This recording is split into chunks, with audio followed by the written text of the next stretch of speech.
క్రైస్తలో ఈరోజు దేవుని యొక్క వాగ్దానము మత్తయి సువార్త 6వ అధ్యాయం 8వ వచనం. మీకు అక్కరగా ఉన్నవేవో ఆయనకు తెలియను, దేవుడి వాక్యం దించును గాక. ఆమేన్.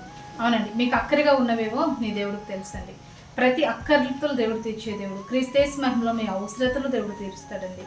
ఏ అవసరమును బట్టి నువ్వు కృంగిపోతున్నావు, ఈ అవసరత ఎలా తీరుతుంది, ఈ అక్కరత ఎలా తీరుతుందో నువ్వు కృంగిపోతూ బాధపడుతూ భయపడుతూ ఆధారపడుతున్నావేమో, దేవుడు చెప్తున్నాడు నీ ప్రతి అక్కరత ఆయనకు తెలుసండి. కాబట్టి నీ అవసరతలు దేవుడు తీర్చబోతున్నాడు, నీ అక్కరతలు దేవుడు తొలగించబోతున్నాడు. కాబట్టి నీ అక్కరతలు ఎరిగిన దేవుడు నీకు సహాయం చేస్తున్నాడు. కాబట్టి ఈ అవసరత ఎలా తీరుతుంది, ఎలా నాకు సహాయం వస్తుందని కృంగిపోక సహాయం చేసే దేవునికి మొరపెట్టి నీ ప్రతి అవసరత ప్రతి అక్కరత దేవుడి ద్వారా పొందుకు. రీతిగా దేవుడు నీకు అన్ని విషయాల్లో సహాయం చేయను గాక.